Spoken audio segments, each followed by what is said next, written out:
Iglesia, pues el Señor nos está metiendo en unas conversaciones que está llevando a la iglesia a otros niveles. Hemos entrado en una serie que es la Gran Comisión. La pastora la semana pasada nos estuvo hablando de que estamos en Mateo 28, 16, 20, cuando Jesús nos dice y comisiona a los discípulos de ir y hacer discípulos a todas las naciones. Entonces la pastora nos llevaba a una conversación de que decía de que cuando le vieron, le adoraron, y nos llevaba en esa dimensión de que lo que nosotros contemplamos, eso estamos mirando. A lo que nosotros adoramos, eso es lo que nosotros vamos a contemplar. Y nos llevaba de que la gran comisión, que es ir a hablar las buenas nuevas de salvación a toda la humanidad, que todos tenemos esa asignación como iglesia y como hijos de Dios. Así que si tú estás aquí, tú también estás llamado para ser ese reconciliador de las personas con el Padre, de aquellos que no conocen. Entonces, la gran comisión es para todos. Entonces repitan conmigo: la gran comisión, es para mí también, para yo llevarlas a otros a que conozcan a Cristo. Y vamos a seguir en esas conversaciones de la gran comisión, y quisiera que me acompañen, por favor. Estoy un poco nerviosa. Y quisiera que me acompañen a Mateo 28, 16, o desde el 17 mejor. Y dice: cuando le vieron, le adoraron, pero algunos dudaban. Y Jesús se acercó y les hablaba diciendo: toda potestad me es dada en el cielo y en la tierra. Y dice, y aquí es donde me quiero quedar, dice: por tanto, id y hacer discípulos a todas las naciones, dice, bautizándolos en el nombre del Padre y del Hijo y del Espíritu Santo. Y dice, enseñándoles que guarden todas las cosas que os he mandado, y he aquí estoy con vosotros todos los días hasta el fin del mundo. Amén. Amén, aleluya. Entonces Jesús les hace una promesa a los discípulos y a todos aquellos que le seguían, y le dice que iban a recibir poder cuando haya venido sobre vosotros el Espíritu Santo de Dios. En Hechos 2, ellos reciben esa promesa que Jesús les había hecho, y la iglesia se empodera cuando son llenos del Espíritu Santo de Dios. Dice que en el primer discurso de Pedro se levantó, aquel que había negado a Jesús, se levantó con poder, y en aquel entonces se convirtieron muchísimas personas. Entonces, en Hechos fue un periodo de crecimiento y de expansión hacia el cristianismo. Pero entonces dice: por tanto, id y hacer discípulos a las naciones. Y para los que apuntan, el título que sentía de parte de Dios colocarle a esta prédica es rogar por obreros. Entonces Jesús dice: hacer discípulos. ¿Y quién va a ir? ¿Quién va a ir a ser discípulos a las naciones? ¿Quién va a ir a ser discípulos? Entonces, para hacer discípulos, amada iglesia, primero tenemos que hacerlo. Primero tenemos que ser discípulos para llevar a otros a ese discipulado con Cristo. Entonces podemos ver que los discípulos estuvieron aproximadamente 3 años con Jesús. Ellos le vieron, hablaron con ellos, ellos le contemplaban, y ellos se fascinaban con él. Y ahí es donde cuando meditaban todo esto, yo le decía al Señor: Señor, esos hombres que dieron tu vida por ti, dejaron todo por amor a ti, ellos te contemplaron tanto que a ellos les daba igual dejar sus posesiones, dejar su comodidad, y aún saber que iban a morir por causa de Cristo, pero ellos lo querían hacer. ¿Por qué? Porque pasaron tiempo, lo contemplaban. Aún las demás personas que iban en contra del Evangelio sabían que eran discípulos, porque decían: hablan igual que Jesús, hablan igual. Era inevitable. Así que, amada iglesia, es inevitable cuando nosotros comenzamos a pasar tiempo con Jesús en intimidad, entrando a nuestro cuarto, cerrada la puerta, y mi Padre que está ahí en lo secreto me recompensará en público. Así que eso es una invitación, amada iglesia, para que tú pongas tu mirada hacia Cristo, que lo busques. Esto es un acceso, amada iglesia, para todos. Eso no es ni solamente para el evangelista, ni para el profeta, ni para el maestro, amén, también, pero eso es para todos, amada iglesia. Tú tienes el acceso de ir allí a ese lugar secreto en tu casa y encontrarte con tu Padre y verlo y fascinarte. Y cuando tú comienzas a fascinarlo, tú quieres entregar tu vida por Jesús, tú quieres servirle, y no se te va a volver una carga. No te va a parecer ni que es religioso el pasar tiempo con el Señor, ni entregar tu tiempo para Él, porque como lo has conocido y lo has visto, y tú sabes que la recompensa va a ser que al final de los días vas a estar con ese hombre. Así que, amados, en los discípulos vemos hombres y mujeres con debilidades. Eran pescadores de hombres con carácter indomables. Eran hombres y mujeres recaudadores de impuestos, en este caso hombres, ladrones. Pero Dios tenía un propósito con cada uno de ellos, amados. Y ellos se metieron en esa escuela de discipulado, y a pesar de las dificultades, de las luchas, ellos se dejaron moldear por el Maestro.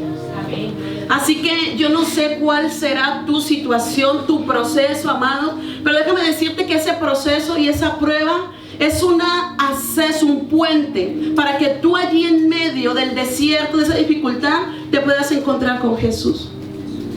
Hay dos posibilidades de ese proceso que tú estás pasando: o sales igual, lo pasas, amén, gloria a Dios, o también puede ser de que pasas el proceso pero sales empoderado. Sales conociéndolo, así como dice como dice Job: de oídas lo había oído, pero ahora mis ojos te ven. Job salió viendo a Dios de otra manera, vivió muchos procesos, pero no salió siendo el mismo. Los discípulos entendieron que no solamente se trataba de ellos, sino de una generación por completa, que era necesario que conociera a Dios también, que vieran a Jesús. Amados, Dios no solamente quiere venir a darte salvación, amén. Él quiere ir más a profundo a tu vida. Él quiere llegar a esas áreas de cautividad, de atadura que tienen. Él quiere venir a rasgar esas vendas en tus ojos que impiden que tú veas a Jesús. Pero se necesita una cosa, amados, y es la disposición del corazón, un corazón genuino, un corazón arrepentido, que en medio del proceso dice: oh Dios mío, Jesús, esta prueba es tan difícil, me duele, Señor, pero te necesito. Te necesito. Y el acceso para todo eso, amados, es que tú tengas tiempo de comunión y de intimidad con ese hombre en tu lugar secreto. Todo se trata de eso. Todo se trata de eso, amados. Jesús siempre, lo vemos en los evangelios, que iba a hacer un milagro, que iba a sanar, siempre pasaba tiempo con el Padre. Siempre. Y sus discípulos sabían esto y le decían: enséñanos a orar. Enséñanos a orar. Porque ellos vieron que teniendo comunión, sus vidas iban a llevarles a otro nivel, no solamente de transformación para ellos, sino para muchos. La pastora nos decía la semana pasada de que teníamos que salir de nosotros mismos, salir de nuestra comodidad, y que Dios nos abra una visión, una mente panorámica, de que no solo se trata de nosotros, sino que hay personas afuera, amados, que necesitan un Dios te ama, que necesitan decirle: hey, esa situación que tú estás pasando y ese problema que tú estás pasando, hay un hombre que ha muerto por ti en la cruz y resucitó y te puede sacar. Llámese como se llame, llámese pecado, llámese enfermedad, llámese atadura, llámese lo que sea. Amados, si cada uno de nosotros hoy estamos aquí, fue porque Él nos buscó primero. Fue porque Él nos buscó primero. Fue Él. O sea, no es casualidad que tú estés ahí sentado en esa silla. No es casualidad. Dios quiere contar contigo para que tú seas de bendición. para que el discipulado crezca en nosotros y nosotros veamos cómo otros se enamoran de Cristo. Esto es maravilloso. Esto es maravilloso, que otros pongan su fijación en Cristo, en el nombre de Jesús. Acompáñenme, amados, en Mateo 35, 38, y dice: Jesús recorría todas las ciudades y aldeas, enseñando en las sinagogas de ellos, predicando el evangelio del reino y sanando toda enfermedad y dolencia en el pueblo. Y al ver multitudes, tuvo compasión de ellas, porque estaban desamparadas y dispersas como ovejas que no tienen pastor. Entonces dijo a sus discípulos: a la verdad, la mies es mucha, mas los obreros pocos. Rogad pues al Señor de la mies que envíe obreros a sus mies. Amada iglesia, estamos en la serie de la Gran Comisión. Es una bendición salir a evangelizar. Amén. Necesitamos eso, que las almas sean rescatadas del camino al infierno. Amén. Pero no solamente eso, esparcir solo la semilla, sino que necesitamos obreros para la obra, porque la mies es demasiada. Porque se necesita, esas personas que reciben de Cristo necesitan ser regadas. En 1 Corintios 3:7 lo dice. Así que ni el que planta es algo, ni el que riega, sino Dios, que da el crecimiento. Y el que planta y el que riega son una misma cosa, aunque cada uno recibirá su recompensa conforme a su labor. Así que el crecimiento lo da Dios, pero esa semillita necesita ser regada, necesita ser consolidada. A esa persona nueva necesita llevársela y mostrarle: Jesús es el camino, Jesús es la verdad, Jesús es el camino, la verdad y la vida. Pon tu mirada en Cristo, levántate, fortalécete. Necesita, pero si no tenemos un discipulado nosotros con Cristo, ¿cómo vamos a llevar a otros al discipulado? Amados, los discípulos, ellos estaban bajo esa cobertura.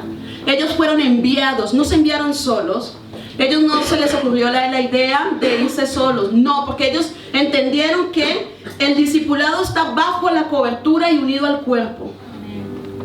Y tú dirás: bueno, ¿y yo cómo me puedo formar en ese discipulado? Te formas en el lugar secreto, pasando tiempo con el Señor, pero eso no está parte de la iglesia, no, eso va conjunto en la iglesia. El estar yo en mi lugar secreto me enseña, y pasar tiempo con Jesús, que Jesús ama la iglesia, que Jesús ama el cuerpo. Entonces, como Jesús ama la iglesia y Jesús ama el cuerpo, yo amo la iglesia, amo el cuerpo, recibo mi discipulado que me están dando, me meto en aquello que se está ofreciendo en la iglesia, que son grupos mesa, cuarto de oración, venir los domingos. Todo eso va formando parte del discipulado, porque Cristo se está formando en nosotros hasta llegar a la medida del varón perfecto. Y nos vamos formando, y Dios nos está formando así como la flecha en la aljaba. Se va formando y tomando su tiempo. Y tú dirás: bueno, pero ¿para qué me estoy preparando? Dios sabe para qué te está preparando, amados. Dios sabe para qué Él te está formando. Él sabe qué está haciendo contigo. Él sabe cuál es el tiempo indicado. Él sabe cuál es el momento indicado para lanzarte como esa flecha de punta de lanza para el que la necesita. Pero mientras tanto necesitamos ser procesados.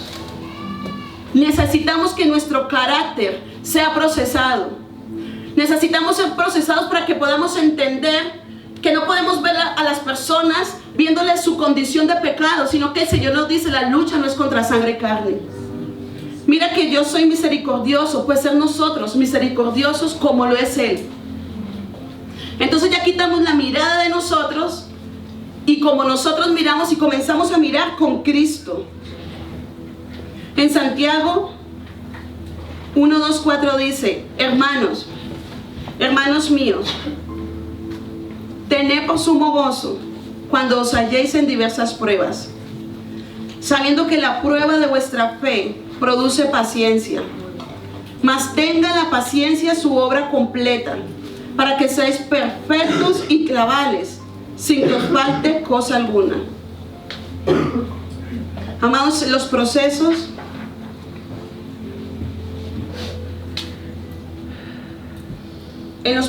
amados hermanos, en esos momentos tan críticos que pasamos cada uno, donde nos sentimos solos, no vemos a nadie, ahí es el momento donde comenzamos a ver que Él es nuestro pastor y que a nosotros nada nos faltará, que no estamos solos, que Él está con nosotros. Amada iglesia, es necesario. Jesús decía, rogad por obreros. Rogad por obreros. Mira que la mies es demasiada. Mira que en la cárcel hay demasiada gente por predicarle. Mira que en los hospitales hay demasiada gente por predicarle. Mira que necesito hijos e hijas que comiencen a clamar en el nombre de Jesús, que comiencen a interceder por las naciones, que comiencen a interceder por aquellos misioneros que están alzando orfanatos. No siempre vamos a hacer todo lo mismo, porque la multiforme gracia de Dios nos ha dado.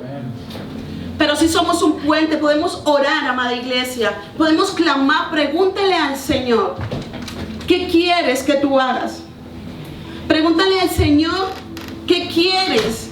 ¿Qué quiere Él formar en ti, amada iglesia? No sé si el enemigo te ha desanimado, diciéndote que igual tú no vales nada, que no tienes propósito. Eso es una mentira del enemigo. Porque sabemos que Dios tiene propósitos para cada uno de nosotros, amada iglesia. Así que si tú estás hoy aquí sentado es porque Dios quiere utilizarte como un instrumento de bendición y de salvación para las almas. Yo no sé cuántos lo creen. Amén. Amén, gloria a Dios. Así que este es el tiempo, amada iglesia, de los dispuestos, de los diligentes, de aquellos que van a responder y le van a decir, heme aquí, Señor, envíame a mí. Pero le van a decir, heme aquí, y van a ir. Sí, Señor. Amén. Amén. Amén. Gloria a Dios. Amada iglesia, en Hechos, se los voy a, no creo que lo busque, lo pueden apuntar. En Hechos 9, 10, 17, habla que había un discípulo llamado Ananías. Pablo, un perseguidor de la iglesia, me imagino que no daban nada por él, pues los discípulos todos les tenían miedo porque este hombre quería apresar a todo que invocara el nombre de Dios. Pero Dios tenía un plan para Pablo. Dios quería hacer algo grande con él. ¿Y quién se va a imaginar? Al ojo humano nadie se imaginaría, pero Dios sí. Dios sí sabía que tenía un plan con Pablo. Se lo encuentra en el camino a Damasco, lo deja ciego y dice que allí en Damasco había un preparado. Dice que allí en Damasco había un discípulo, un diligente, un aquel que se había formado en esa aljaba, había buscado a Dios en intimidad y le adoraba. Y dice, entonces había en Damasco un discípulo llamado Ananías, a quien el Señor le dijo en visión, Ananías. Y él respondió, heme aquí, Señor. Y el Señor le dijo, levántate y ve a aquella calle que se llama derecha y busca en casa de Judá a uno llamado Saulo de Tarso, porque he aquí, él ora y ha visto en visión a un varón llamado Ananías, que entra y le pone las manos encima para que recobre la vista. Entonces Ananías respondió, Señor, he oído de muchos acerca de este hombre, cuántos males ha hecho a tus santos en Jerusalén. Y he aquí tiene autoridad de los principales sacerdotes para prender a todos los que invocan en tu nombre. Y dice que el Señor le dijo, ve, porque instrumento escogido me es este, para llevar mi nombre en presencia de gentiles y de reyes y de los hijos de Israel, porque yo le mostraré cuánto le es necesario padecer por mi nombre. Y dice que entonces Ananías, el dispuesto, el discípulo, el disponible y el que anda bajo la voluntad de Dios. Dice que entonces Ananías entró en la casa y poniendo sobre él las manos, dijo: hermano Saulo. Le cambió el concepto, pero ¿qué era Ananías? Un dispuesto, amada iglesia. Y yo le decía al Señor, wow, yo creo que Pablo es la respuesta a esa oración de rogar por obreros. Rogar por obreros dispuestos, obreros disponibles, obreros que digan: wow, si Dios me cambió a mí, a ti también lo puede hacer. Pon tu mirada en ese hombre, pon tu mirada. Amados, empiecen aunque sean por 10 minutos pasando en la intimidad si te cuesta. Después te vas a comenzar a fascinar tanto de ese hombre que dices: 10 no me alcanza, quiero pasar otros 10, después otros 20, después y así, después no vas a querer salir de la presencia de ese hombre tan maravilloso, de adorarle y de contemplarle. Todos tenían algo en común, y es que eran hombres que habían pasado un proceso de discipulado para ser enviados. Ellos estaban unánimes, amada iglesia, y eso es lo que Dios quiere hacer con cada uno de nosotros y está haciendo. Nos está formando. No es casualidad esta serie de la Gran Comisión, porque vamos a un templo, vamos a un local más grande. Van a llegar más ovejas, van a llegar más personas que tienen necesidad. ¿Y dónde están aquellos discípulos que van a discipular a ellos? Aquí están. Amén. Aquí están, hombres y mujeres llenos del Espíritu Santo, empoderados. Hombres y mujeres con fuego, que cuando hablen aviven a los otros, aviven a aquel que está adormecido, avive a aquel que está pensando tirar la toalla, y Dios te dice: te falta un poquito más, te falta un poquito más, no desmayes, avanza, avanza, avanza. Entonces una iglesia que no solamente le van a decir Dios te ama, sino que prepárate, porque Cristo vuelve. Prepárate, porque necesitamos que la novia de Cristo se prepare como una novia limpia, sin mancha, hermosa, la que el Cordero se merece. Amén. Amados, ese hombre se merece lo mejor. Jesús se merece lo mejor, se merece lo mejor, lo más bello, se merece las oraciones más hermosas, se merece lo mejor de nosotros, se merece lo mejor. Hoy estamos aquí. Es por su misericordia, por su gracia, por su favor. Así hay muchas personas, amados, que están afuera, se están suicidando. Es muy triste. Pero esas personas que vengan también tienen que saber de que ellos son instrumentos para preparar a otros. Discípulos que se preparan en casa y desde casa son enviados. No se envían solos, amada iglesia. Yo sé que aquí en Emaús nadie se envía solo, son enviados. Porque cuando son enviados hay respaldo. Cuando son enviados hay propósito. Y así lo podemos ver. Pablo se levantó y capacitaba a otros. Y quiero terminar con Timoteo, su hijo amado, en el cual, que por gracia, Pablo fue levantado y ahora está levantando a otros, amados.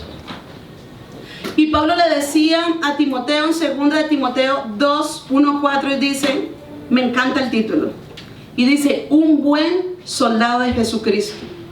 Y dice: tú pues, hijo mío, esfuérzate en la gracia que es en Cristo Jesús. Lo que has oído de mí ante muchos testigos, esto encarga a otros fieles que sean idóneos para enseñar también a otros. Le estaba diciendo: Timoteo, tú eres un discípulo, ahora levanta a otros.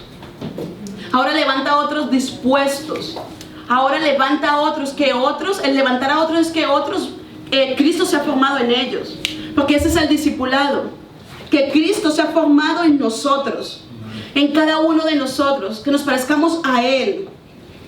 Tú pues sufre penalidades como buen soldado de Jesucristo. Las luchas van a venir, los procesos van a venir, pero Dios está con nosotros, prometió estar todos los días con nosotros. Así que aún, porque no estamos exentos de que nos pase cualquier cosa, o sea, va a ser inevitable, Pero aún en medio de esos procesos, vamos a ver que Cristo está ahí. Y las milicias, amada iglesia, de nosotros no son carnales, sino poderosas para la destrucción de fortalezas. Amén. Él nos ha dado la potestad y la autoridad, amada iglesia. Sino que muchas veces le entregamos la autoridad al enemigo. Pero Él nos ha dado autoridad, nos ha revestido con esa autoridad. En el nombre de Jesús. Y dice, ninguno que milita se enreda en los negocios de la vida, al fin de agradar a aquel que lo tomó por soldado. Así que le está diciendo, Timoteo, tú eres un soldado de Jesucristo. Estás alistado en las filas. Y cada vez que el comandante Jesucristo llama a su soldado, está listo. Como soldados tenemos que estar preparados en la milicia. Porque vivimos en el mundo y en el mundo vamos a sufrir aflicciones. Necesitamos estar preparados y irnos preparando para el día que Dios nos necesite. Una iglesia, así como le dice Pablo a Timoteo, que no milita ni se enreda en los negocios de la vida, que se guarda en santidad, que guarda sus ojos de los que ven, evita no contaminarse, evita sus oídos, no contaminarlos, su boca, se guarda en santidad para Él. Porque todo lo que hagamos es para el Señor. Así que, amados, yo sé que Dios nos está llamando a preparar a cada uno de nosotros, desde el más pequeño hasta el más grande, porque Dios usa a los niños de una manera extraordinaria. Y dice que es un llamado para que nos preparemos. Los tiempos son duros, hay tiempos difíciles, hay tiempos muy complicados. Y dice que por haberse multiplicado la maldad, el amor de muchos se van a enfriar, iglesia. Y nosotros no podemos ser de aquellos que se enfrían. No podemos ser de aquellos que nos da igual lo que pasen, nos da igual ver a las naciones como están, nos da igual que el misionero esté en una cárcel. No. Por eso a mí me encanta el cuarto de oración. Porque salimos de nuestra comodidad, de nuestros problemas y oramos por otras personas. Oramos por lo que Cristo ama. Oramos por las naciones, oramos por la iglesia, por los misioneros, y tú a lo que terminas orando, terminas amando. Así que te invito para que te prepares, para que te capacites, para que uses bien el tiempo y te prepares como ese obrero aprobado que no tiene de qué avergonzarse delante de Dios. Tienes propósito, los lo hemos visto. El Señor tiene planes de bien para ti. No eres un caso perdido en las manos de Dios, no es así. Eres un instrumento de bendición. Y Dios puede sacarte de cualquier situación. No te resistas. No te resistas. Y escucha y atiende el llamado de Dios. A lo que Dios quiere hacer con tu vida, amada iglesia.